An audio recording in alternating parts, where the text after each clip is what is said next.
루이스 세커의 구덩이. 김영선 옮김.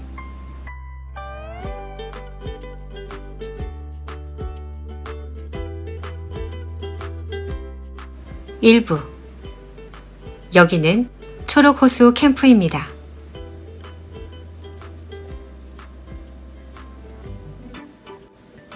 초록호수 캠프에는 호수가 없다. 한때는 아주 큰 텍사스에서 가장 큰 호수가 있었다. 지금부터 100여 년 전의 일이다. 그러나 지금은 메마르고 밋밋한 황무지일 뿐이다. 예전에는 초록호수라는 마을도 있었다. 호수가 마르면서 마을도 마을 사람들도 사라져버렸다. 여름 한낮 기온은 35도를 맴돈다. 그것도 그늘을 찾아서 쟀을 때 말이다. 하지만 메마르고 횡댕그렁한 황무지에 그늘이 많이 있을 턱이 없다. 나무라고는 호수의 동쪽 끝에 오래된 참나무 딱 2그루가 있을 뿐이다. 해먹 하나가 나무 사이에 걸려 있고 그 뒤편에 오두막집이 한 채 있다. 캠프에 온 아이들은 해먹에 놓을 수가 없다. 해먹은 캠프 소장의 것이기 때문이다. 참나무 그늘도 마찬가지다. 이곳에 사는 방울뱀과 정갈은 그늘을 찾아 바위 밑이나 캠프에 온 아이들이 파놓은 구덩이 속으로 들어간다. 방울뱀과 정갈에 대해 알아두면 좋을 것이 하나 있다. 네가 그것들을 건드리지 않으면 그것들도 너를 건드리지 않는다. 보통은 그렇다. 정갈이나 방울뱀에게 물린다고 최악의 일이 일어난 것은 아니다. 죽지는 않을 테니까. 보통은 그렇다. 캠프에 온 아이들 중에는 정갈이나 작은 방울뱀에게 일부러 물리는 아이들이 있다. 호수에 나가 구덩이를 파는 대신 몸이 나을 때까지 하루나 이틀 텐트에서 쉴 수 있기 때문이다. 그러나 노랑 반점이 있는 도마뱀에게 물리면 절대로 안 된다. 그건 최악의 경우다. 서서히 그리고 고통스럽게 죽게 될 테니까. 항상 그렇다. 만약 노랑 반점 도마뱀에게 물린다면 참나무 그늘 아래로 가서 해먹에 눕는 것도 괜찮을 것이다. 더는 너한테 뭐라고 할 사람이 없을 테니. 여러분은 아마도 묻고 싶을 것이다. 초록호수 캠프 같은 데를 도대체 왜 가요? 캠프에 온 아이들 대부분은 선택의 기회가 없었다. 초록호수 캠프는 못된 아이들을 위한 캠프다. 못된 아이들을 데려다가 매일 뙤약볕 아래서 구덩이를 파게 하면 착한 아이들이 될 것이다. 이게 바로 몇몇 사람들의 생각이었다. 스탠리 옐레츠에게는 선택의 기회가 있었다. 판사가 이렇게 말했으니까. 감옥에 갈래? 초록호수 캠프에 갈래? 스탠리의 집은 가난했다. 그래서 스탠리는 캠프라고는 한 번도 가본 적이 없었다.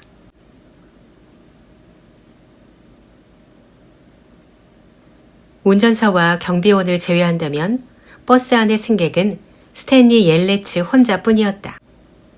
경비원은 운전석 바로 뒤에 앉아 스탠리를 마주보고 있었다. 장총 한 자루를 무릎 위에 놓고서. 스탠리는 버스 앞에서 10번째쯤 되는 자리에 수갑을 찬 채로 앉아 있었다.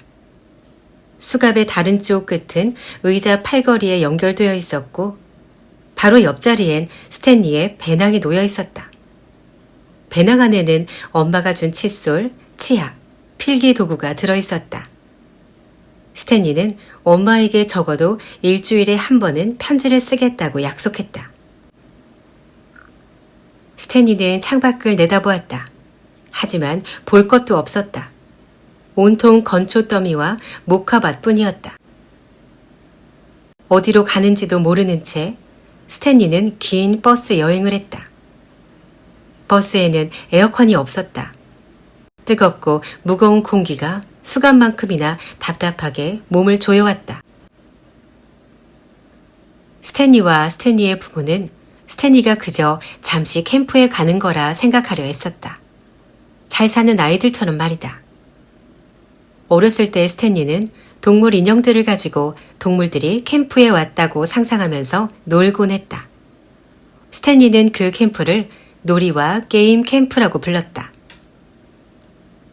동물 인형들을 데리고 공깃돌로 축구를 하기도 하고 장애물 경주를 하기도 하고 고무줄에 매달아 번지 점프를 하기도 했다. 스탠리는 자기가 지금 놀이와 게임 캠프로 가는 거라고 생각하려 애썼다. 잘하면 친구들을 사귈지도 모른다. 최소한 호수에서 수영을 할 수는 있겠지. 스탠리한테는 친구가 없었다. 게다가 뚱뚱해서 학교 아이들에게 뚱보라고 놀림을 받았다. 선생님들까지도 무의식 중에 상처를 주는 말을 내뱉곤 했다. 스탠리가 마지막으로 학교에 간 날 수학 선생님인 벨 선생님은 비율에 대해 가르쳤다. 그러면서 예를 들어 설명한답시고 반에서 가장 무거운 아이와 가장 가벼운 아이를 불러내 몸무게를 쟀다.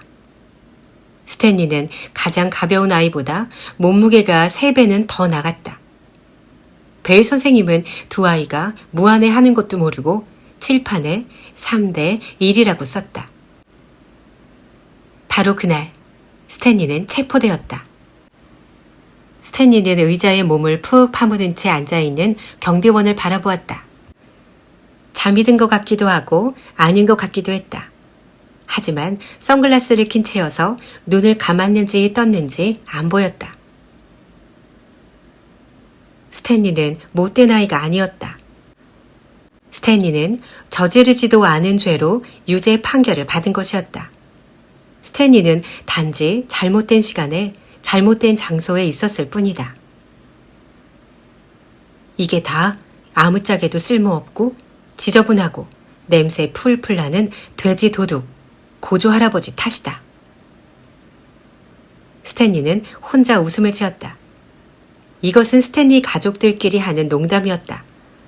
무슨 일이든 잘 안 풀린다 싶으면 스탠리 가족은 아무짝에도 쓸모없고 지저분하고 냄새에 폴풀 나는 돼지 도둑 고조 할아버지 탓으로 돌렸다. 스탠리의 고조 할아버지가 발이 하나밖에 없는 집시 여인한테서 돼지를 훔치는 바람에 그 집시 여인이 고조 할아버지와 자손들에게 저주를 내렸다. 뭐 그런 사연이었다. 물론 스탠리와 스탠리의 부모는 저주 따위는 믿지 않았다. 하지만 무슨 일이든 잘 풀리지 않을 때 다른 사람을 탓할 수 있다는 건 나쁠 게 없었다. 잘 풀리지 않은 일은 무지 많았다. 스탠리 가족은 잘못된 시간에 잘못된 장소에 있기 위해 태어난 사람들 같았다. 스탠리는 차창 밖으로 휑한 황야를 바라보았다. 축 처진 전화선이 오르락 내리락 했다. 부드럽게 노래를 불러주던 아버지의 쉰 목소리가 스탠리의 귓전에 맴돌았다. 만약에 딱따구리가 한숨 짓네. 나무 껍질이 하늘처럼 부드럽다면 나무 아래 허기진 외로운 늑대 한 마리 입맛하시며 달을 보면서 울부짖네. 만약에 아버지는 이 노래를 스탠리에게 자주 불러주었다. 감미롭고 애절한 멜로디도 좋았지만 스탠리가 특히 좋아하는 부분은 아버지가 달이라는 단어를 달 하고 목 놓아 부르는 대목이었다. 버스가 무언가에 걸려 덜컹거렸다. 경비원이 얼른 자세를 고쳐 앉았다. 스탠리의 아버지는 발명가다. 성공한 발명가가 되기 위해선 3가지가 필요하다. 머리, 노력, 그리고 약간의 행운. 스탠리의 아버지는 머리도 좋았고 노력도 많이 했다. 일단 어떤 실험을 시작하면 몇 년이고 그 일에 매달렸으며 며칠이고 밤을 꼴딱 새우기 일쑤였다. 하지만 운이 따르지 않았다. 실험이 실패할 때마다 스탠리의 아버지가 아무짝에도 쓸모없고 지저분하고 냄새에 폴폴 나는 돼지 도둑 고조 할아버지를 들먹이며 씩씩거리는 것들을 들을 수 있었다. 스탠리 아버지의 이름 역시 스탠리 옐레츠다. 정확한 이름은 스탠리 옐레츠 3세이고 우리의 주인공 스탠리는 스탠리 옐레츠 4세다. 스탠리 옐레츠라는 이름은 앞부터 읽으나 뒤부터 읽으나 철자가 똑같다. 스탠리 가문 사람들은 하나같이 이 사실을 무척 좋아했다.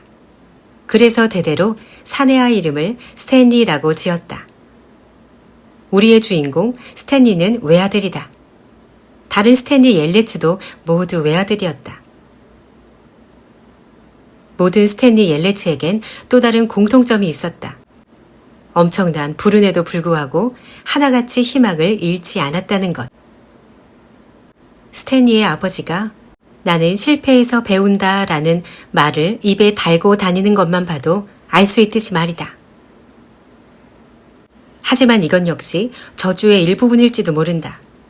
만약 스탠리와 스탠리 아버지가 늘 희망을 품는 성격이 아니었다면 그렇게 매번 희망이 산산조각 나는 아픔을 겪을 필요도 없었을 테니까 말이다.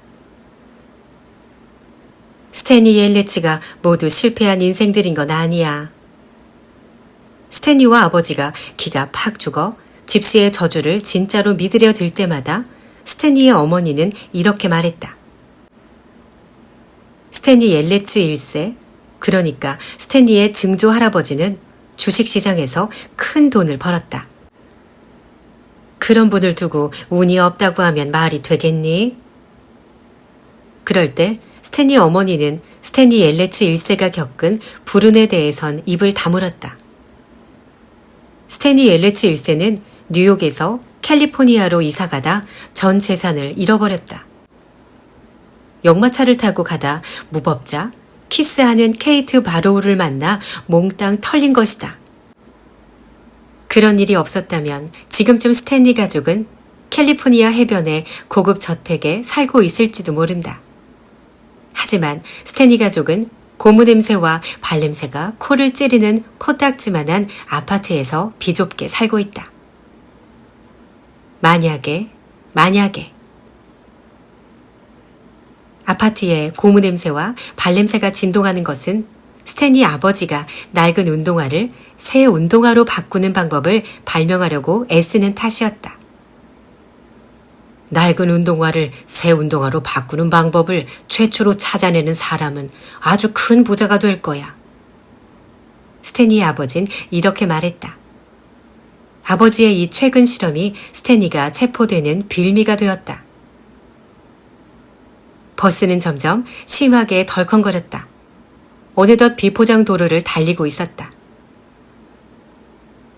증조 할아버지가 키스하는 케이트 바로우에게 강도를 당했다는 사실을 처음 알았을 때 스탠리는 사실 무척 깊은 인상을 받았다. 캘리포니아 해변에 사는 건 당연히 반길 일이지만 가족 중에 누군가가 유명한 무법자한테 강도를 당했다는 것도 나름대로 멋진 일이었다. 케이트 바로우가 실제로 스탠리의 증조 할아버지에게 키스를 한 건 아니었다. 키스를 했다면 정말 멋진 일이었겠지만 그 여자는 사람을 죽일 때만 그 사람에게 키스를 했다. 케이트 바로우는 증조 할아버지의 돈을 턴 후 증조 할아버지를 사막 한가운데 버려둔 채 가버렸다. 목숨을 잃지 않으셨으니 얼마나 운이 좋으시니. 스탠리의 어머니는 냉큼 그렇게 말했다. 버스 속도가 점점 느려졌다. 경비원이 기지개를 켜면서 툴툴거렸다. 초록호수 캠프에 온 걸 환영한다. 운전사가 말했다. 스탠리는 지저분한 차창 밖을 내다보았다. 호수는 보이지 않았다. 초록색도 거의 찾아볼 수 없었다.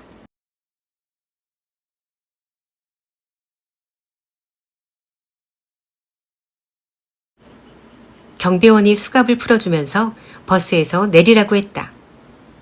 일어서던 스탠리는 순간 아찔했다. 무려 8시간이나 버스를 타고 온 탓이었다. 조심해라. 운전사가 버스 계단을 내려가는 스탠리에게 말했다. 계단을 조심하라는 건지, 앞으로 초록 호수 캠프에서 조심하라는 건지 스탠리는 아리송했다. 태워주셔서 고맙습니다. 스탠리는 입이 바짝바짝 타고 목이 따끔거렸다. 발 아래로 딱딱하고 메마른 땅이 보였다. 수갑을 찾던 손목엔 땀이 흥건했다. 땅은 척박하고 황량했다. 허름한 건물과 텐트 몇 개가 눈에 띄었다. 좀 더 멀리 키가 큰 나무 두 그루 아래 오두막집이 한 채 보였다. 살아있는 식물이라곤 그 나무 두 그루밖에 보이지 않았다. 잡초조차 없었다. 경비원이 스탠리를 작은 건물로 데려갔다. 건물 입구엔 이렇게 적혀 있었다. 여기는 초록호수 캠프 소년원입니다. 그리고 바로 옆엔 이런 문구가 있었다. 텍사스주 형법에 따라 총기, 폭발물, 무기, 마약, 술 등의 반입을 금지합니다. 스탠리는 그걸 보며 당연한 말씀이라고 생각했다. 경비원이 스탠리를 데리고 건물 안으로 들어갔다. 다행스럽게도 그곳엔 에어컨이 있었다. 한 남자가 다리를 책상 위에 올려놓은 채 앉아 있었다. 스탠리와 경비원이 들어서자 남자는 그 자세 그대로 고개만 돌렸다. 실내인데도 선글라스를 끼고 카우보이 모자를 쓴 채였다. 손에는 음료수 캔을 들고 있었다. 그것을 보자 스탠리는 목이 더 타들어가는 것 같았다. 경비원이 사인을 받으려고 남자에게 서류를 건넸다. 웬 해바라기 씨가 이렇게 많아? 경비원이 말했다.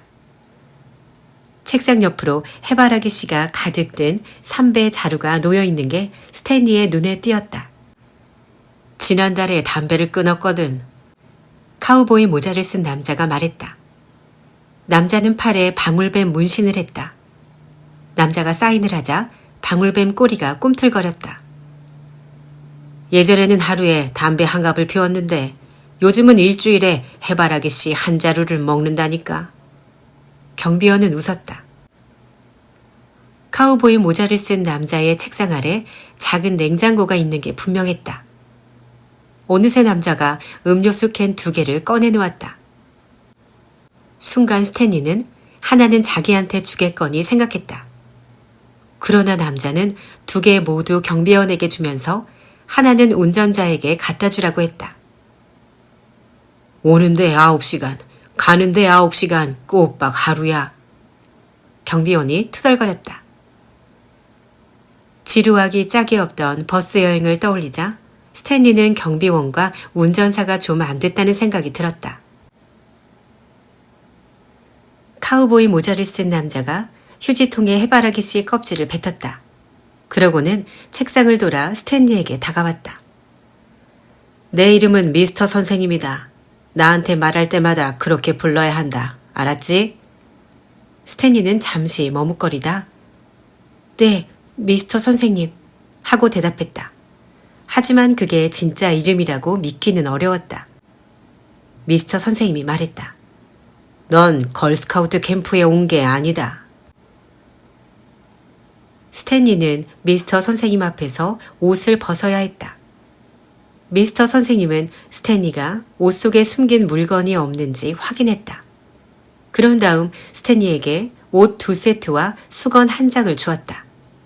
소매가 길고 위아래가 하나로 붙은 오렌지색 작업복과 오렌지색 티셔츠, 그리고 노란색 양말이 모두 한 세트였다.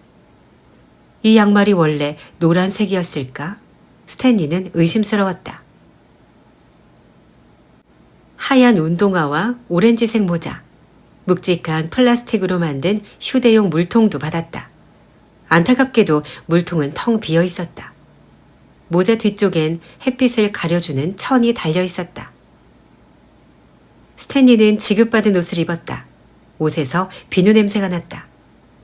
미스터 선생님이 한 세트는 일할 때 입고 한 세트는 쉴 때 입으라고 말했다. 빨래는 사흘에 한 번씩 하는데 그때 작업복을 빤다. 그러면 다른 한 벌이 자동으로 작업복이 되고 쉴 때는 새로 빤 옷을 입게 된다. 너는 하루에 구덩이를 하나씩 파야 한다. 토요일, 일요일 같은 건 없다. 구덩이는 깊이가 1.5m, 폭도 어느 쪽이로든 1.5m가 되어야 한다. 삽을 자로 쓰면 된다. 아침 식사 시간은 4시 30분이다. 스탠리가 꽤나 놀란 표정을 지었는지 미스터 선생님은 곧바로 제일 더운 시간을 피하기 위해 그렇게 일찍 하루를 시작한다는 설명을 덧붙였다. 널 돌봐줄 사람은 아무도 없다. 구덩이 파는 시간이 길어지면 길어질수록 땡볕 아래 오래 있어야 한다. 만약 구덩이를 파다가 뭐든지 신기한 물건을 발견하면 나나 다른 상담 선생님에게 보고해야 한다. 구덩이를 다 파면 그 이후는 자유시간이다. 스탠리는 알아들었다는 뜻으로 고개를 끄덕였다. 여기는 걸스카우트 캠프가 아니다. 미스터 선생님이 다시 말했다. 미스터 선생님은 스탠리의 배낭을 검사하더니 배낭을 가지고 있어도 좋다고 하곤 땡볕이 내리쬐는 바깥으로 스탠리를 데려갔다. 주변을 한번 잘 둘러봐. 뭐가 보이나? 스탠리는 광대한 황무지를 쭉 둘러봤다. 열기와 먼지 때문에 공기가 무거워 보였다. 특별히 볼만한 게 없는데요. 그렇게 말하곤 서둘러 덧붙였다. 미스터 선생님. 미스터 선생님은 껄껄 웃고 나서 말했다. 감시탑 보이나? 아니요. 전기 철조망은? 아니요, 미스터 선생님. 전기 철조망 같은 건 없지, 그렇지? 네, 미스터 선생님. 여기서 탈출하고 싶나? 스탠리는 미스터 선생님이 무슨 뜻으로 그런 말을 하는지 몰라 물끄러미 쳐다봤다. 탈출하고 싶으면 어디 한번 해봐. 지금 당장 뛰어가봐. 붙잡지 않을 테니. 스탠리는 무슨 꿍꿍이 속인지 알 수 없었다. 내 총을 보고 있구나. 걱정 마라. 쏘지 않을 테니. 미스터 선생님은 권총집을 톡톡 두드렸다. 이 총은 노랑 반점 도마뱀 때문에 가지고 있는 거다. 너한테 총알을 낭비하는 일은 없을 거야. 저는 탈출하지 않을 거예요. 잘 생각했다. 여기서 탈출한 사람은 한 명도 없어. 이곳은 탐장도 필요 없지. 왜 그런지 아니? 이 근방 150km 안에 물이 있는 곳은 여기밖에 없거든. 탈출? 할 테면 해봐. 사흘도 안 돼 독수리밥 신세가 될 테니까.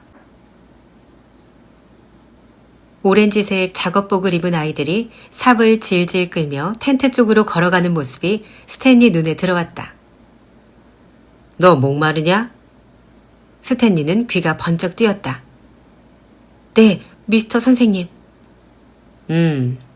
갈증에 익숙해지는 게 좋을 거다. 앞으로 18달 동안 목이 마를 테니.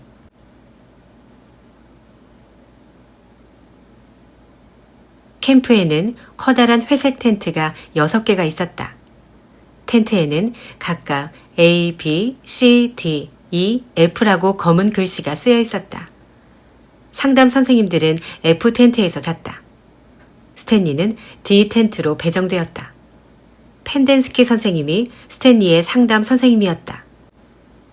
내 이름은 외우기 쉬워. 텐트 바로 앞에서 스탠리와 악수를 하면서 펜덴스키 선생님이 말했다. 우선 단어 3개만 기억하면 돼. 펜, 댄스, 키. 미스터 선생님은 사무실로 돌아갔다. 펜덴스키 선생님은 미스터 선생님보다 젊고 인상도 덜 험상궂었다. 머리를 너무 짧게 자른 탓에 언뜻 보면 대머리 같았다. 하지만 얼굴은 굵고 고불고불한 검은 수염으로 뒤덮였고 코는 햇볕에 심하게 탄 상태였다. 미스터 선생님은 사실 그렇게 나쁜 분이 아니야. 담배를 끊은 뒤로 기분이 좀 안 좋을 뿐이지. 진짜 걱정해야 할 사람은 소장님이야. 졸업호수 캠프에는 규칙이 딱 하나 있다고 보면 돼. 소장님을 화나게 하지 마라. 바로 이거야. 펜덴스키 선생님이 말했다. 스탠리는 알아들었다는 뜻으로 고개를 끄덕였다. 스탠리, 내가 너를 존중한다는 것을 알아줬으면 좋겠다. 네가 살다가 좀 나쁜 실수를 저질렀다는 건 나도 알아. 안 그랬으면 여기 오지도 않았겠지. 하지만 누구나 실수를 하는 법이야. 나쁜 일 한 번 했다고 그 아이가 꼭 나쁜 아이라고는 할 수 없잖아. 펜덴스키 선생님이 이어 말했다. 스탠리는 고개를 끄덕였다. 상담 선생님에게 자기가 무죄라고 말해봐야 괜한 헛수고일 것 같았다. 여기 오는 애들마다 다들 자기는 무죄라고 했을 것이다. 괜히 처음부터 태도가 불량한 아이라는 인상을 줄 필요는 없지 않은가. 네가 인생의 전환점을 맞이하도록 도와주마. 하지만 너도 나를 도와줘야 한다. 네가 도와줄 거라고 믿어도 되지? 네, 선생님. 좋아. 펜덴스키 선생님이 스탠리의 등을 토닥거렸다. 사불든 아이 둘이 텐트가 있는 곳을 가로질러 오고 있었다. 펜덴스키 선생님이 그 아이들을 불렀다. 렉스, 앨런, 이리 와서 스탠리에게 인사하렴. 디조 새 식구다. 두 아이는 피곤에 지친 눈으로 스탠리를 힐끔 바라봤다. 두 아이의 얼굴이 온통 땀 범벅이고 너무도 지저분한 탓에 스탠리는 한참 뒤에야 한 명은 백인이고 다른 한 명은 흑인이라는 것을 알아챘다. 멀미봉투 녀석은 어떻게 됐습니까? 흑인 아이가 묻자 펜덴스키 선생님이 대답했다. 루이스는 아직도 병원에 있어. 다시는 돌아오지 않을 거야. 펜덴스키 선생님은 아이들에게 스탠리와 악수를 하고 신사답게 자기소개를 하라고 했다. 안녕. 백인 아이가 툭 내뱉자 펜덴스키 선생님이 말했다. 얘는 앨런이야. 그러자 그 아이가 말했다. 내 이름은 앨런이 아니야. 내 이름은 오징어야. 쟤는 엑스레이고. 안녕. 엑스레이는 미소를 지으며 스탠리와 악수했다. 엑스레이는 안경을 끼고 있었는데 저런 안경을 쓰고도 앞이 보일까 싶을 정도로 알이 지저분했다. 펜덴스키 선생님은 앨런에게 휴게실에 있는 아이들도 모두 데려와 인사시키라고 했다. 그러고는 스탠리를 텐트 안으로 데리고 들어갔다. 텐트 안에는 간이 침대 7개가 있었다. 침대와 침대 사이의 간격이 60cm도 안 되었다. 펜덴스키 선생님이 물었다. 루이스 침대가 어느 거냐? 멀미봉투는 여기서 잤습니다. 침대 하나를 발로 차면서 엑스레이가 대답했다. 좋아, 스탠리. 저기가 네 침대다. 스탠리는 그 침대를 보고 고개를 끄덕였다. 멀미봉투라고 불리는 아이가 쓰던 침대에서 자야 한다는 사실에 특별히 소름이 끼치지는 않았다. 텐트 한편엔 나무상자 7개가 3칸, 4칸으로 2줄 쌓여 있었다. 상자에 트인 곳은 바깥쪽을 향해 있었다. 스탠리는 배낭과 옷, 그리고 수건을 예전에 멀미봉투가 쓰던 나무상자 안에 집어넣었다. 3칸짜리 줄의 맨 아래 상자였다. 오징어가 다른 아이들 4명을 데리고 돌아왔다. 펜덴스키 선생님은 호세, 시어도어, 리키, 세 아이를 차례로 소개했다. 그 아이들은 자기들끼리 자석, 겨드랑이, 지그재그라고 불렀다. 모두들 별명이 있어. 펜덴스키 선생님이 설명을 해주었다. 하지만 나는 부모님이 지어주신 이름으로 부르는 걸 더 좋아하지. 너희들이 여기서 나가 착실하고 성실한 사회의 일원이 되었을 때 사회에서 통용되는 이름 말이다. 제 별명이 괜히 붙은 게 아닙니다. 저는 선생님 속을 들여다볼 수 있어요. 선생님 심장은 아주 크고 뚱뚱하네요. 엑스레이가 안경테를 두드리며 펜덴스키 선생님에게 말했다. 마지막으로 남은 한 아이는 진짜로 이름이 없거나 아니면 별명이 없었나 보다. 펜덴스키 선생님도 엑스레이도 그 아이를 제로라고 불렀다. 제 이름이 왜 제로인지 아니? 머릿속이 텅 비었거든. 펜덴스키 선생님이 웃으면서 장난스럽게 제로의 어깨를 흔들었다. 제로는 아무 말이 없었다. 그리고 이분은 엄마야. 한 아이가 펜덴스키 선생님을 가리키며 말했다. 시어도어, 엄마라고 부르고 싶으면 그렇게 하렴. 펜덴스키 선생님은 그 아이에게 미소를 지으며 말했다. 그러고는 다시 스탠리에게 말했다. 궁금한 게 있으면 시어도어가 도와줄 거다. 알았지, 시어도어? 너만 믿는다. 시어도어는 이 사이로 침을 찍 뱉었다. 그러자 몇몇 아이들이 집을 청결하게 유지해야 한다며 툴툴거렸다. 펜덴스키 선생님이 말했다. 너희들도 한때는 여기 새내기였잖아. 그러니까 그 기분 잘 알 거야. 다들 스탠리를 잘 도와줄 거라고 믿는다. 스탠리는 땅바닥만 물끄러미 내려다보았다. 펜덴스키 선생님이 텐트를 나가자 아이들은 수건과 갈아입을 옷을 챙겨서 줄을 지어 나가기 시작했다. 스탠리는 혼자 남게 되자 마음이 놓였다. 하지만 목이 너무 말라 물을 마시지 않으면 당장이라도 죽을 것만 같았다. 저기, 시어도어, 물통에 물을 채우려면 어디로 가야 하니? 스탠리는 아이들을 뒤쫓아가며 말했다. 시어도어가 느닷없이 발끈하더니 스탠리의 멱살을 잡았다. 내 이름은 시어도어가 아니야. 겨드랑이야. 시어도어가 스탠리를 땅에 패대기 쳤다. 스탠리는 잔뜩 겁먹은 채 시어도어를 올려다보았다. 간이 샤워실에 수도꼭지가 있어. 고마워, 겨드랑이. 뒤돌아가는 겨드랑이를 바라보며 스탠리는 왜 저렇게 기를 쓰고 겨드랑이라는 이름을 고집하는지 도무지 이해할 수가 없었다. 한편으로는 멀미 봉투라고 불리는 아이의 침대에서 자야 하는 것에 조금 안심이 되기도 했다. 어쩌면 그 별명이 존경의 표시일지도 모르는 일이니까.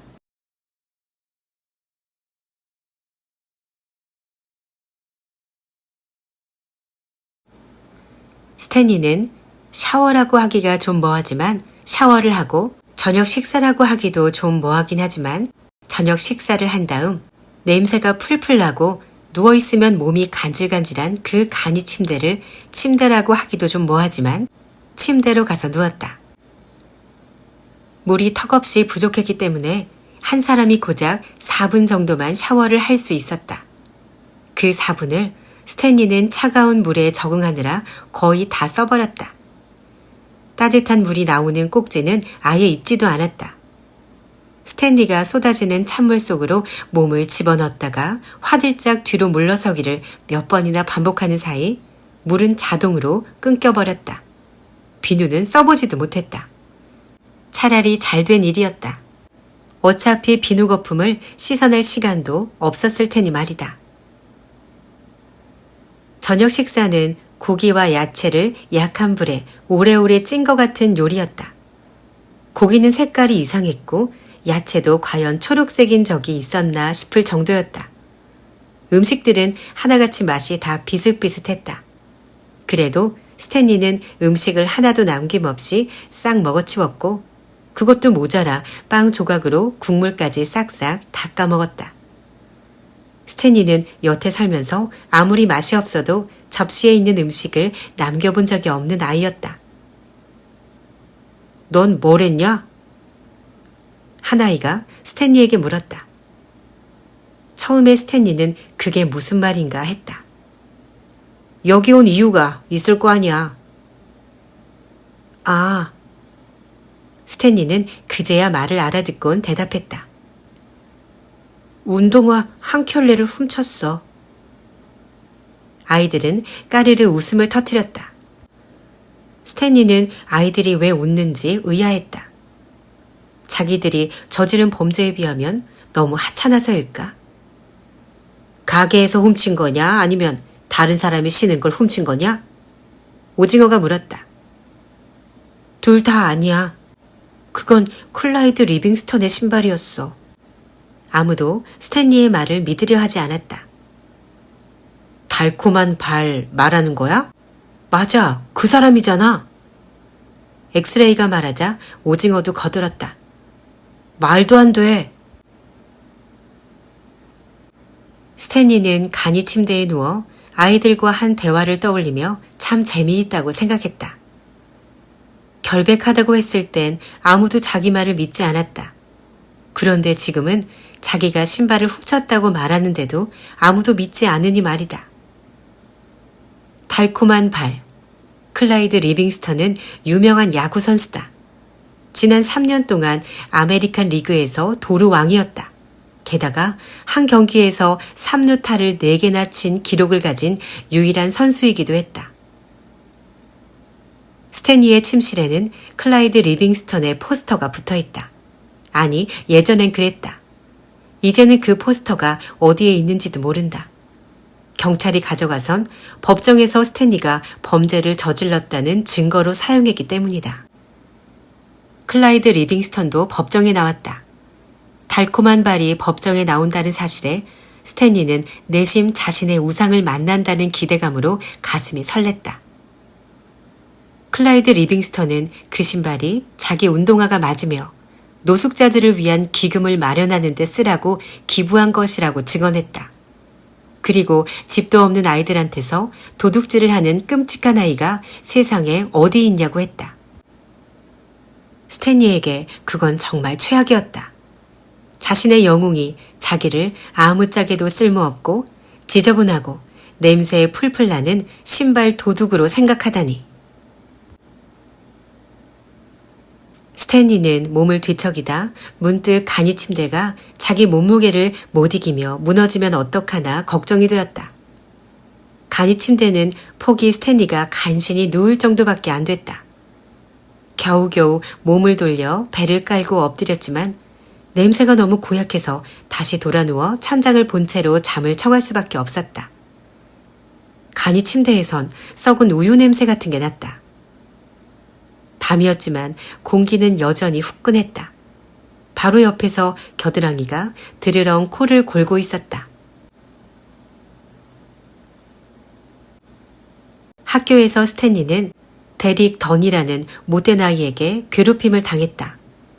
선생님들한테 일러바쳐도 선생님들은 콧방귀도 뀌지 않았다. 데릭 던이 스탠리보다 훨씬 몸집이 작은 탓이었다. 심지어 어떤 선생님들은 데릭처럼 조그만 아이가 스탠리처럼 덩치 큰 아이를 못살게 굴 수 있다는 것에 고소해 하기까지 했다. 스탠리가 체포되던 날이었다. 데릭은 스탠리의 공책을 낚아채서는 와서 빼앗아 보라며 한참 동안 놀려댔다. 그러고는 결국 남학생 화장실에 있는 변기 속에 공책을 빠뜨렸다. 스탠리가 겨우 공책을 끄집어냈을 땐 학교 버스가 이미 떠난 뒤였다. 스탠리는 걸어서 집으로 가야 했다. 스탠리가 공책이 젖어서 못 쓰게 된 쪽에 있는 내용을 다른 데다 베껴 써야겠다고 생각하며 걸어가는데 바로 그때 느닷없이 하늘에서 운동화 한 켤레가 떨어졌다. 스탠리는 판사에게 그대로 말했다. 저는 집으로 걸어가고 있었고 갑자기 운동화가 하늘에서 떨어졌습니다. 그중 한 짝은 제 머리에 떨어졌고요. 운동화를 머리에 맞을 땐 정말 아팠다. 정확히 말하면 운동화는 하늘에서 떨어진 게 아니었다. 그때 스탠리는 막 고가도로 아래를 지나가던 참이었다. 어쨌든 스탠리는 그것을 일종의 계시라고 생각했다. 아버지가 헌 운동화를 새 운동화로 바꾸는 방법을 연구하던 무렵 느닷없이 어디선가 운동화 한 켤레가 떨어진 것이다. 마치 하늘이 내린 선물인 양. 그게 클라이드 리빙스턴의 신발이라고 누가 상상이나 했겠는가. 사실 그 신발은 달콤한 것하고는 거리가 멀었다. 신발 주인이 누구인지 몰라도 발냄새가 지독한 사람인 것만은 틀림없었다. 스탠리는 그 신발에 특별한 의미가 있으며 어떤 식으로든 아버지의 발명에 결정적인 기여를 할 것이라고 생각할 수밖에 없었다. 우연의 일치라고 하기엔 너무도 기이했기 때문이다. 스탠리는 운명의 신발을 쥐고 있는 느낌이었다. 스탠리는 달렸다. 지금 생각해보면 왜 달렸는지 모를 일이었다. 1분이라도 빨리 아버지에게 신발을 가져다 주고 싶었기 때문일 수도 있고 학교에서 겪은 끔찍하고 창피한 일에서 한시라도 빨리 벗어나고 싶었기 때문일 수도 있다. 경찰차가 스탠리 쪽으로 다가와 멈춰섰다. 경찰관이 무엇 때문에 그렇게 뛰어가냐고 물었다. 그러곤 신발을 낚아채더니 무전기에 대고 뭐라고 말했다. 곧이어 스탠리는 체포되었다. 그 운동화는 노숙자 보호소의 진열대에서 도둑 맞은 것으로 밝혀졌다. 그날 저녁 노숙자 보호소에서 행사가 열릴 예정이었다. 가난한 사람이 공짜로 받아먹을 음식을 부유한 사람들이 $100를 내고 먹는 행사였다. 어렸을 때 노숙자 보호소에서 지낸 적이 있던 클라이드 리빙스턴도 와서 연설을 하고 사인회를 할 계획이었다. 그리고 클라이드 리빙스턴의 운동화는 경매에 오를 예정이었다. 예상 판매액은 $5,000 이상이었다. 수익금은 모두 노숙자를 위해 쓰일 것이었다. 프로야구 일정 때문에 스탠리의 재판은 몇 달이나 늦어졌다. 스탠리의 부모는 변호사를 쓸 형편이 못 되었다. 변호사는 필요 없어. 있는 그대로 진실만 말하면 돼. 엄마는 그렇게 말했다. 스탠리는 있는 그대로 진실을 말했다. 하지만 거짓말을 좀 하는 게 더 나았을 뻔했다. 운동화를 길거리에서 주웠다고 말할 수도 있었다. 그냥 하늘에서 뚝 떨어졌다는 말을 믿을 사람이 어디 있겠는가. 스탠리는 깨달았다. 이 모든 일은 운명이 아니었다. 아무짝에도 쓸모없고 지저분하고 냄새 풀풀 나는 돼지 도둑, 고조 할아버지 탓이었다. 판사는 스탠리가 비열한 범죄를 저질렀다고 했다. 그 신발은 $5,000가 넘는 값어치가 있어. 노숙자들에게 음식과 집을 마련해 주는데 쓸 돈이지. 그런데 그런 걸 너는 기념품이랍시고 훔친 거야. 판사는 초록호수 캠프에 빈자리가 있다고 말한 뒤 그 캠프의 규율이 스탠리의 인격 수양에 도움이 될 거라고 했다. 초록호수 캠프 아니면 감옥, 둘 중 하나였다. 스탠리의 부모는 초록호수 캠프에 대해 알아볼 시간을 줄 수 있는지 물었지만 판사는 빨리 결정을 내리라고 충고하며 이렇게 말했다. 초록호수 캠프의 빈자리는 금세 찹니다. 스탠리의 오동통하고 여린 손의 삽은 무겁기만 했다. 삽을 땅에 쑤셔 넣으려고 했지만 삽날은 땅에 흠집 하나 내지 못하고 그대로 튕겨나올 뿐이었다. 삽자루를 통해 전해지는 떨림이 스탠리의 손목을 지나 뼛속까지 덜덜 떨리게 했다. 날은 아직 어두웠다. 빛이라고는 달빛과 별빛 뿐이었다. 스탠리는 하늘에 그렇게 별이 많은 건 처음 보았다. 아까 펜덴스키 선생님이 아이들을 깨웠을 때 스탠리는 방금 잠이 든 것 같은 느낌이었다. 스탠리는 있는 힘을 다해 다시 삽으로 메마른 호수 바닥을 찍어보았다. 손에는 충격이 느껴졌지만 땅에는 아무런 흔적도 없었다. 삽에 무슨 문제가 있는 게 아닌가 싶었다. 스탠리는 4-5m 떨어져 있는 제로에게 눈길을 돌렸다. 제로는 흙을 파내고 있었다.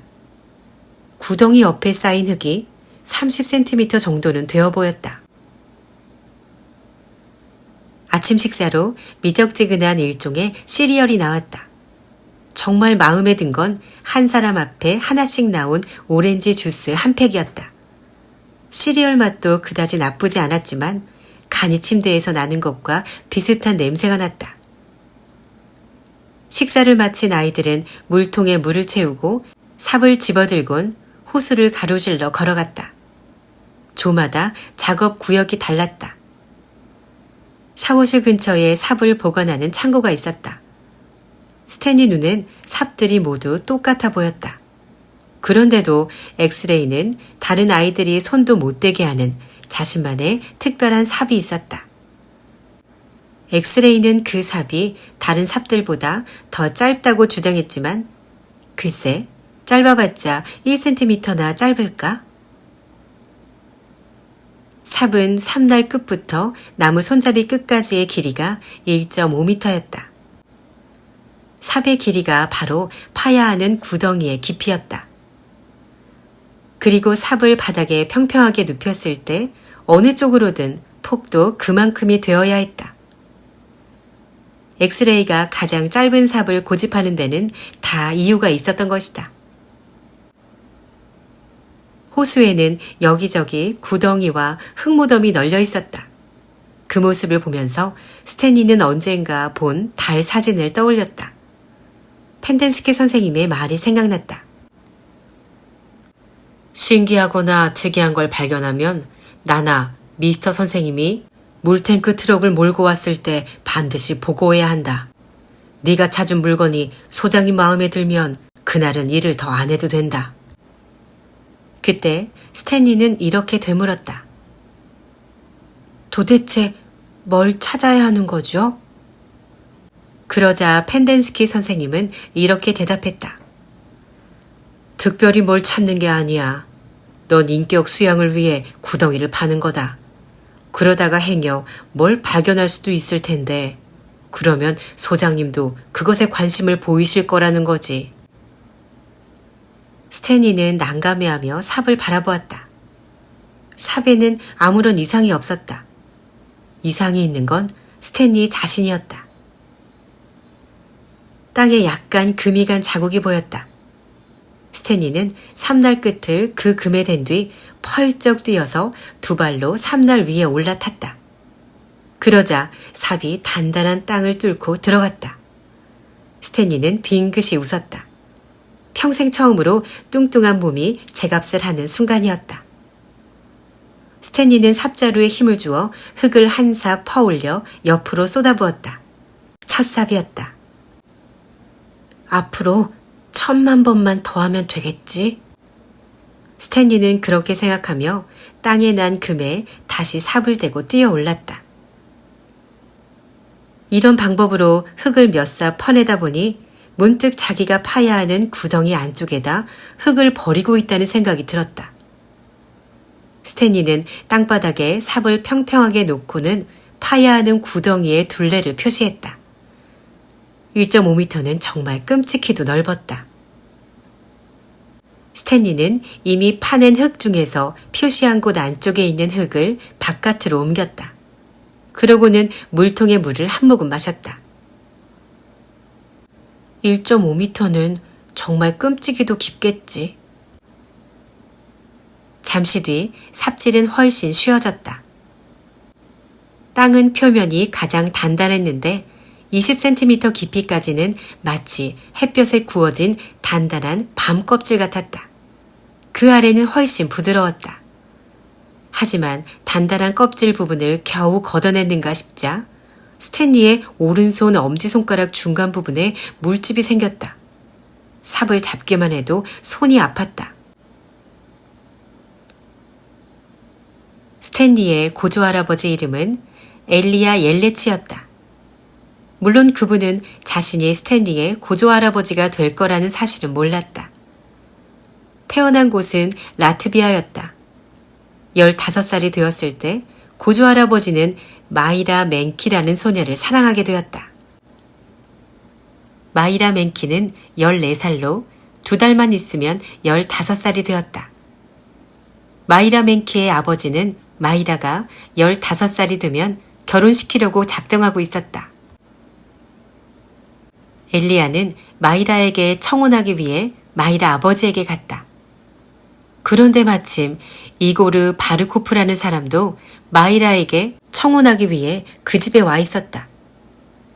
이고르는 돼지를 치는 57살 먹은 농부로 코가 빨갛고 볼이 뒤룩뒤룩했다. 따님을 주시면 제 돼지들 가운데 제일 살찐 녀석을 내놓겠습니다. 이고르는 이렇게 제안했다. 자네는 가진 게 뭔가? 마이라의 아버지가 엘리야에게 물었다. 사랑으로 가득 찬 심장입니다. 엘리야의 대답을 듣고 마이라의 아버지가 말했다.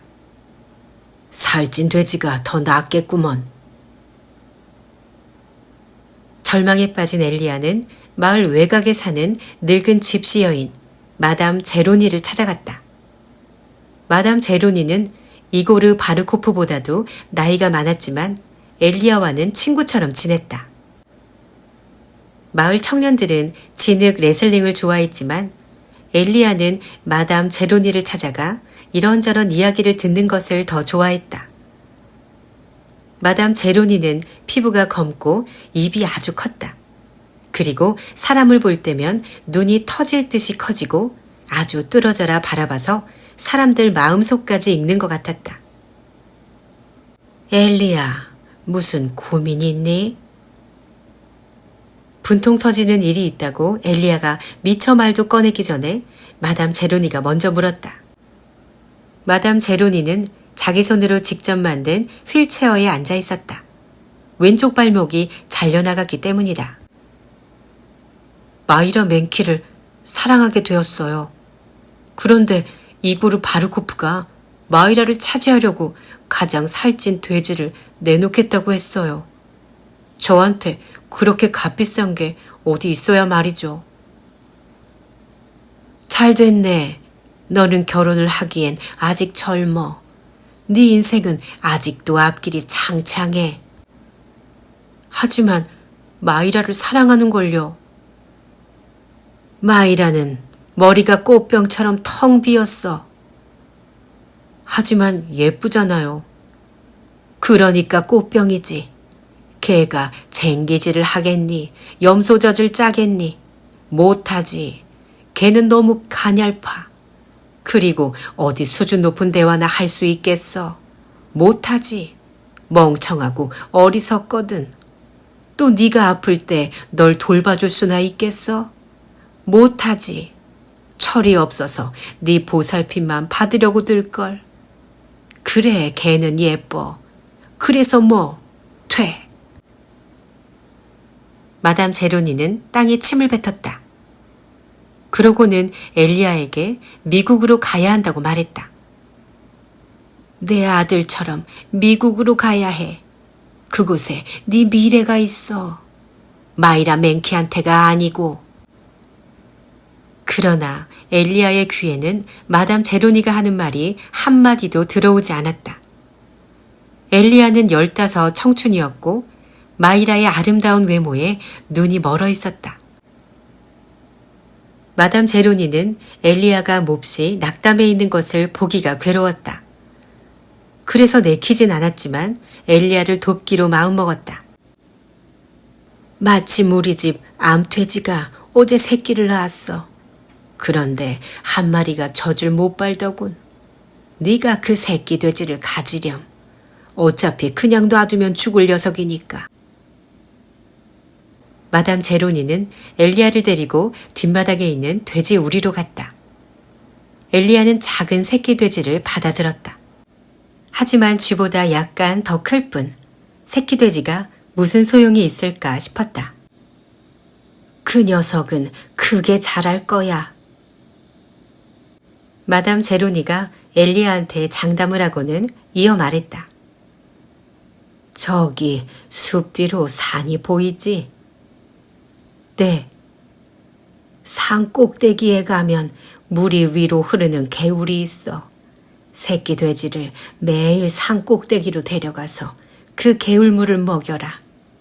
그리고 새끼 돼지가 물을 마실 때 넌 옆에서 노래를 불러줘. 마담 제로니는 돼지에게 불러줄 특별한 노래를 가르쳐 주었다. 마이라의 15번째 생일날, 마지막으로 새끼 돼지를 산으로 데려가 물을 먹여라. 그런 다음 곧장 돼지를 가지고 마이라의 아버지에게 가는 거야. 네 돼지가 이 고리에 어떤 돼지보다도 더 토실토실 살이 올랐을 테니 말이야. 돼지가 그렇게 크고 살이 찌면 어떻게 산꼭대기까지 데려갈 수 있겠어요? 너한테 지금 그 새끼 돼지가 무겁니 안 무겁니? 당연히 안 무겁죠. 그럼 내일이면 너한테 무거워질 것 같아? 아니요. 너는 매일 돼지를 산꼭대기까지 데려가야 해. 돼지는 조금씩 무거워지겠지만 덩달아 너도 조금씩 힘이 세질 거야. 그나저나 마이라 아버지한테 돼지를 준 다음에 네가 나를 위해 한 가지 꼭 해야 할 일이 있다. 뭐든지 말씀만 하세요. 다름이 아니고 나를 그 산꼭대기로 데려가줘. 나도 그 개울물을 마시고 싶어. 그리고 나한테 그 노래를 불러줘. 엘리야는 그렇게 하겠다고 약속했다. 마담 제로니는 만약 엘리야가 약속을 지키지 않으면 엘리야와 그 자손들은 영원히 저주를 받을 것이라고 경고했다. 그때 엘리야는 저주 같은 건 신경도 쓰지 않았다. 15살 소년인 엘리야에게 영원히라는 말은 일주일 뒤 정도로 대수롭지 않은 것이었다. 게다가 마담 제로니를 좋아하니까 기꺼이 산꼭대기로 데리고 갈 생각이었다. 지금 당장이라도 마담 제로니를 산꼭대기로 데려가고 싶지만 아직은 그럴 만큼 힘이 세지 못한 게 안타까울 따름이었다. 스탠리는 아직도 땅을 파고 있었다. 얼추 90cm 정도까지 파 들어갔지만 그건 구덩이의 한가운데만 봤을 때의 이야기고 주변부는 많이 파지 못했다. 해는 이제 막 지평선 위로 떠올랐지만 얼굴에 비추는 햇살은 벌써 뜨거웠다.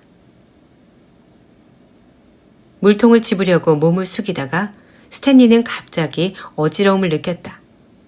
스탠리는 몸을 지탱하려고 무릎에 손을 짚었다. 순간 토할 것처럼 속이 메스꺼렸지만 다행히 토하지는 않았다. 스탠리는 물통에 남은 마지막 물을 마셨다.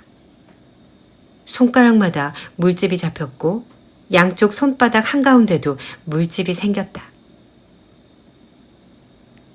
스탠리보다 구덩이를 얕게 판 아이는 하나도 없었다. 실제로 구덩이 속을 들여다본 건 아니지만 아이들 옆에 쌓인 흙더미를 보니 짐작이 갔다. 스탠리 눈에 황무지를 가로질러 흙먼지 구름이 이는 것이 보였다. 다른 아이들도 삽질을 멈추고 그 장면을 바라보고 있었다. 흙먼지 구름이 점점 더 가까이 다가오는가 싶더니 빨간색 픽업 트럭이 보였다. 아이들이 작업하는 곳 근처에 트럭이 멈추자 아이들은 트럭 뒤로 쪼르르 달려가 줄을 섰다. 엑스레이가 맨 앞, 제로가 맨 뒤였다. 스탠리는 제로 뒤에 섰다. 미스터 선생님이 픽업 트럭 뒤에 실린 물탱크의 물로 아이들의 물통을 차례차례 채워주었다. 걸스카우트가 아니지? 어? 스탠리의 물통을 받아들면서 미스터 선생님이 말했다. 스탠리는 한쪽 어깨를 으쓱했다. 미스터 선생님은 스탠리가 구덩이를 잘 파고 있는지 보려고 스탠리를 따라갔다. 더 열심히 파야겠다. 이러다간 하루 중 가장 더운 시간에도 구덩이를 파야 할 거다. 미스터 선생님은 해바라기 씨를 입안에 톡 털어넣더니 솜씨 좋게 껍질을 벗겨선 스탠리의 구덩이에다 툭 뱉었다. 엘리야는 매일 새끼 돼지를 산으로 데려가 개울물을 마시게 하고 노래를 불러주었다. 새끼 돼지가 살이 찔수록 엘리야도 힘이 세졌다. 마이라의 15번째 생일날, 돼지의 몸무게는 300kg이 넘었다. 마담 제로니는 엘리야에게 이날도 잊지 않고 돼지를 산에 데려가라고 신신당부했지만 엘리야는 돼지 냄새를 풍기면서 마이라를 만나고 싶지는 않았다. 그래서 산에 가는 대신 목욕을 했다. 그 주에만 벌써 2번째로 하는 목욕이었다. 그러고는 돼지를 데리고 마이라의 집으로 갔다. 이고르 바르코프도 돼지를 데리고 그곳에 와 있었다. 마이라의 아버지가 말했다. 이놈들은 내가 본 돼지들 중에 최고야. 마이라의 아버진 지난 2달 동안 부쩍 덩치가 커지고 힘이 세진 것 같은 엘리야의 모습을 보곤 호감을 느꼈다. 난 자네를 아무짝에도 쓸모없는 책벌레라고 생각했어. 그런데 이제 보니 지능 레슬링 선수를 해도 되겠어. 따님과 결혼해도 되겠습니까? 엘리야가 용감하게 물었다. 먼저 돼지 무게부터 달아봐야지. 아, 불쌍한 엘리야. 마지막으로 딱 한 번만 더 돼지를 산에 데리고 갔더라면 세상에나. 돼지 2마리의 무게가 정확히 똑같은 것이 아닌가. 스탠리의 손에 잡힌 물집들이 터지고 새로운 물집들이 생겨났다. 스탠리는 통증을 덜어보려고 삽을 요리조리 바꾸어 쥐어보았다. 그러다 결국엔 모자를 벗어 삽 손잡이에 덮어 씌우고 삽을 잡았다. 이 방법은 효과가 있었지만 땅을 파는 데엔 도리어 방해가 되었다. 모자가 자꾸 손에서 미끄러졌기 때문이다. 게다가 땡볕이 머리와 목에 바로 사정없이 내리꽂혔다. 아까부터 스탠리는 자기가 구덩이 너무 가까이에 흙더미를 쌓는다는 것을 알고 있었다. 흙더미는 지름이 1.5m인 구덩이의 경계 밖에 있기는 했지만 곧 공간이 부족하게 될 게 뻔했다. 하지만 그것을 애써 무시한 채 스탠리는 여전히 흙더미를 더 높게 쌓아가고 있었다. 결국에는 그 흙더미를 옮겨야 하는데도 말이다. 문제는 흙이 땅속에 있을 땐 꽁꽁 뭉쳐져 있지만 파내면 부스러져 부피가 커진다는 것이었다. 그래서 흙더미의 높이는 구덩이의 깊이보다 훨씬 더 높았다. 당장이 아니라도 어차피 언젠가는 해야 할 일이었다. 내키진 않았지만 스탠리는 구덩이에서 기어나와 이미 쌓아놓은 흙에 다시 삽을 쑤셔 넣었다. 마이라의 아버진 땅바닥에 무릎을 꿇고 손바닥을 짚은 채 돼지 2마리를 코부터 꼬리까지 꼼꼼히 살폈다. 이놈들은 내가 본 돼지들 중에 최고야. 어떡하지? 딸은 하나뿐인데. 마침내 마이라의 아버지가 말했다. 마이라에게 결정하라고 하는 게 어떨까요? 엘리야가 제안했다. 그건 말도 안 돼. 이고르가 침을 튀겨가며 소리쳤다. 마이라는 머리가 텅 빈 애야. 걔가 어떻게 결정을 내릴 수 있겠어. 아비인 나도 결정을 못 내려서 이러는데. 마이라의 아버지도 거들었다. 자기 마음이야. 자기가 잘 알겠죠. 엘리야가 말했다. 마이라의 아버지인 턱을 어루만지더니 껄껄 웃으며 말했다. 좋아, 까짓거. 그러고는 엘리야의 등을 철썩 때리면서 말했다. 나야 아무런들 무슨 상관이야. 누구면 어때? 돼지는 다 같은 돼지지. 마이라의 아버지인 자기 딸을 불렀다. 마이라가 방으로 들어서자 엘리야는 얼굴이 빨개졌다. 안녕하세요, 마이라. 당신이 엘리야군요, 그렇죠? 마이라는 엘리야를 보고 말했다. 마이라, 엘리야와 이고르가 둘 다 너에게 청혼하기 위해 돼지를 내놓겠단다. 나는 아무래도 상관없다. 누구 돼지면 어때? 돼지는 다 같은 돼지지. 그래서 너에게 선택할 기회를 주려고. 자, 누구랑 결혼하고 싶니? 마이라의 아버지가 말했다. 저보고 결정을 하라고요? 제가요? 마이라는 어리둥절한 표정을 지으며 말했다. 그래, 내 아가. 이런, 전 몰라요. 누구 돼지가 더 무거운데요? 둘이 무게가 똑같단다. 어머나, 어쩜 좋아? 저는 엘리야를, 아니 이고르를, 아니 엘리야, 아니 이고르. 좋은 생각이 났어요. 제가 1부터 10 사이의 숫자를 하나 생각하겠어요. 그리고 가장 가까운 숫자를 말하는 사람과 결혼하겠어요. 좋아요. 전 숫자를 하나 생각했어요. 10. 이고르가 말했다. 엘리야는 아무 말도 하지 않았다. 엘리야, 숫자를 말해보세요. 엘리야는 숫자를 고르지 않았다. 이고르와 결혼하세요. 엘리야는 힘없이 말했다. 내 돼지는 그냥 가지세요. 결혼 선물이라고 생각하세요. 두 번째로 물탱크 트럭을 몰고 온 건 펜덴스키 선생님이었다. 펜덴스키 선생님은 점심도 함께 싣고 왔다. 스탠리는 흙더미에 등을 기대고 앉아 식사를 했다. 점심은 소시지가 든 샌드위치와 감자칩, 그리고 초콜릿이 든 과자였다. 일은 잘 돼가? 자석이 묻자 스탠리가 대답했다. 별로. 저 구덩이가 제일 힘들어. 스탠리는 긴 한숨을 내쉬었다. 빈둥거릴 시간이 없었다. 다른 아이들에 비해 한참 뒤처진 데다 해가 갈수록 뜨거워지고 있었다. 아직 정오도 되지 않았는데 벌써부터 일어설 힘조차 없는 것 같았다. 스탠리는 구덩이를 파지 말아버릴까 하고도 생각했다. 그러면 선생님들이 자기한테 어떻게 할지, 자기한테 어떻게 할 수 있을지 궁금했다. 스탠리의 옷은 땀으로 흠뻑 젖었다. 학교에서는 땀이 좋은 것이라고 배웠다. 땀을 흘리면 자연스럽게 체온이 내려가 시원해진다고 했다. 그런데 왜 이렇게 덥기만 한 걸까? 스탠리는 삽을 버팀목 삼아 낑낑대며 겨우 일어섰다. 화장실은 어디야? 자석에게 묻자 자석이 두 팔을 쫙 벌려 보이며 말했다. 구덩이 하나를 골라. 아무 구덩이나. 스탠리는 비틀거리며 호수를 가로질러 갔다.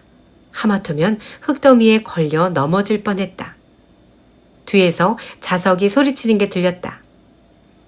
하지만 먼저 구덩이 안에 도마뱀 같은 게 없는지 잘 확인해. 마이라의 집을 나선 뒤 엘리야는 정처 없이 마을을 떠돌았다. 문득 정신을 차려보니 부둣가였다. 엘리야는 그곳에 앉아 차갑고 검푸른 바닷물을 내려다보았다. 자기와 이고리를 두고 고민하다니 도무지 마이라를 이해할 수가 없었다. 엘리야는 마이라가 자신을 사랑한다고 생각했다. 설마 자신을 사랑하지 않는다 하더라도 참 사람 보는 눈도 없지. 이고리가 얼마나 구역질 나는 인간인지 그게 안 보인단 말인가? 마담 제로니의 말이 맞았다. 마이라는 머리가 꽃병처럼 텅 비어 있었다. 사람들이 부두로 모여들었다. 무슨 일인가 싶어 엘리야도 그쪽으로 가보았다. 그곳엔 다음과 같이 적힌 종이가 붙어 있었다. 가판원 구함. 공짜로 미국까지 갈 수 있음. 엘리야는 배를 타본 적이 한 번도 없었다. 하지만 그 배의 선장은 엘리야를 가판원으로 뽑았다. 엘리야가 힘께나 쓸 거란 건 선장도 한눈에 알아볼 수 있었다. 다 자란 돼지를 안고 산을 오르내리는 게 어디 아무나 하는 일인가? 항구를 떠난 배가 대서양에 접어들어서야 엘리야는 마담 제로니를 산에 데려다 주겠다고 한 약속을 기억해냈다. 엘리야는 가슴이 덜컹 내려앉는 것 같았다. 저주를 두려워해서가 아니었다.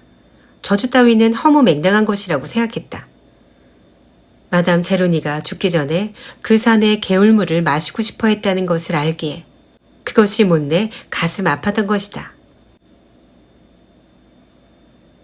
제로는 D조에서 가장 작은 아이였다. 그러나 구덩이 파는 일은 가장 먼저 끝냈다. 다 팠어? 스탠리가 부러운 듯 물었다. 제로는 아무 말이 없었다. 스탠리는 제로의 구덩이로 가서 제로가 삽으로 구덩이 크기를 재는 모습을 구경했다. 구덩이 입구는 완벽한 원이었고 구덩이 벽은 매끈하게 수직을 이루고 있었다. 쓸데없이 퍼올린 흙은 한 줌도 없었다. 제로가 구덩이 밖으로 나왔다. 제로는 웃지도 않았다. 완벽하게 파놓은 자기 구덩이를 내려다보며 구덩이에 침을 뱉고는 몸을 휙 돌려 숙소로 향했다. 제로 저 녀석 참 신기해. 지그재그가 말했다. 스탠리는 웃고 싶었지만 웃을 힘도 없었다. 스탠리가 보기엔 지그재그야말로 가장 신기한 녀석이었다. 지그재그는 비쩍 마르고 목이 길었다. 머리는 커다랗고 둥그런 데다 곱슬곱슬한 금발이 사방으로 뻗쳐 있었다. 긴 목 위에 있는 머리통은 마치 스프링이 달린 것처럼 통통 위아래로 움직였다. 겨드랑이가 두 번째로 구덩이 파는 일을 끝마쳤다. 겨드랑이도 역시 숙소로 향하기 전에 구덩이에 침을 뱉었다. 스탠리는 아이들이 하나씩 구덩이에 침을 뱉고 숙소로 돌아가는 것을 지켜보았다. 스탠리는 계속 땅을 팠다. 구덩이는 이제 거의 어깨 높이가 되었다. 물론 흙더미가 구덩이 둘레를 완전히 둘러쌌기 때문에 정확히 어디부터가 지면인진 알 수 없었다. 더 깊이 파들어가면 갈수록 흙을 구덩이 밖으로 내던지기가 힘들었다. 스탠리는 흙더미를 또 옮겨야 한다는 것을 깨달았다. 스탠리의 손에서 나오는 피로 모자가 붉게 물들었다.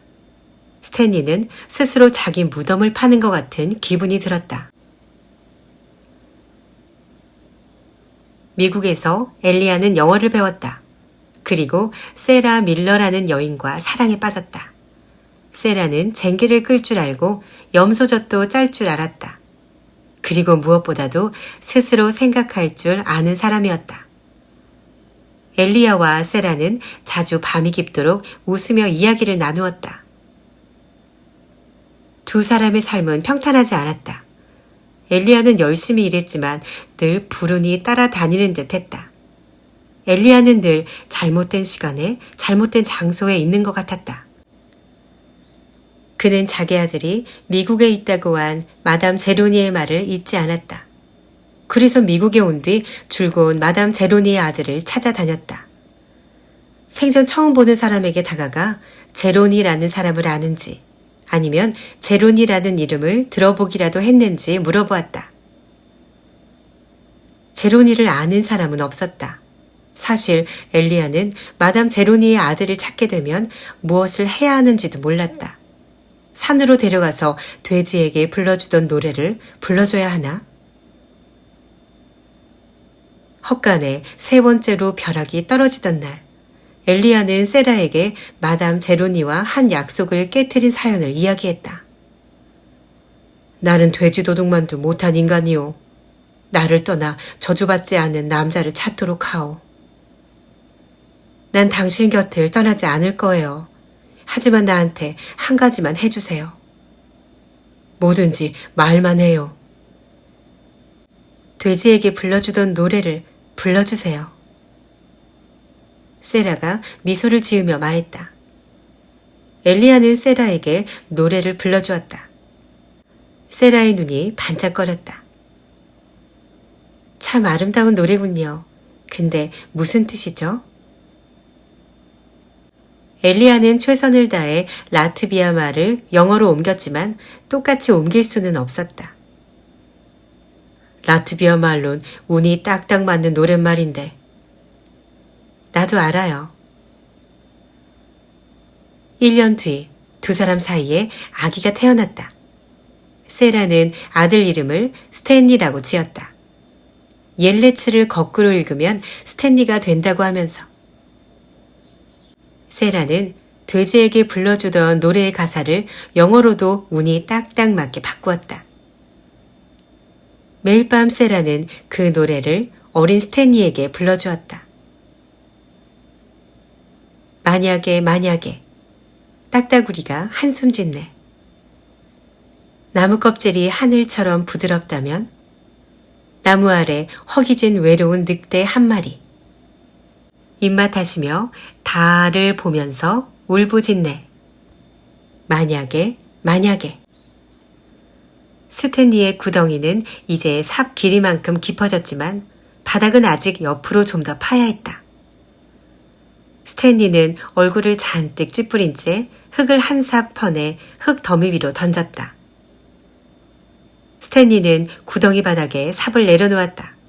놀랍게도 삽이 구덩이에 딱 맞았다. 스탠리는 삽을 돌려보았다. 여기저기 몇 군데 튀어나온 부분을 파내자 어느 방향으로든 삽을 평평하게 놓을 수 있게 되었다. 물탱크 트럭이 오는 소리가 들렸다. 스탠리는 미스터 선생님이나 펜덴스키 선생님에게 자신이 판 첫 번째 구덩이를 보여줄 생각을 하면서 묘한 뿌듯함을 느꼈다. 스탠리는 구덩이에서 나가려고 가장자리에 손을 얹었다. 그러나 올라갈 수가 없었다. 무거운 몸을 끌어올리기엔 팔에 너무 힘이 없었다. 발을 버둥거려 보았지만 그마저 별 도움이 되지 못했다. 스탠리는 구덩이 안에 갇힌 신세가 되어버렸다. 우스꽝스럽다는 느낌이 들었지만 웃을 기분은 아니었다. 스탠리! 펜덴스키 선생님이 부르는 소리가 들렸다. 스탠리는 삽으로 벽에 발 디딜 곳을 두 군데 파냈다.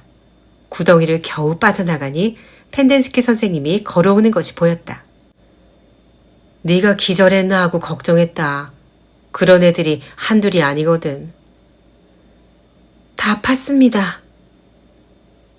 핏자국이 여기저기 밴 모자를 다시 눌렀으면서 스탠리가 말했다. 잘했다. 펜덴스키 선생님이 하이파이브를 하자고 손을 높이 들었다. 하지만 스탠리는 그냥 지나쳤다. 그럴 힘마저 없었던 것이다. 펜덴스키 선생님은 손을 내리면서 스탠리의 구덩이를 내려다보았다. 아주 잘 팠는데 숙소까지 태워줄까? 스탠리는 고개를 가로저었다. 걸어가겠습니다.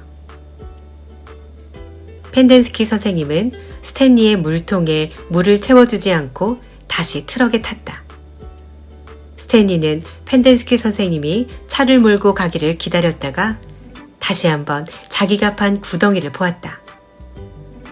구덩이가 자랑거리가 아니라는 걸 알면서도 스탠리는 자신이 자랑스럽기만 했다. 스탠리는 입에 있는 침을 싹싹 모아 퇴! 하고 뱉었다.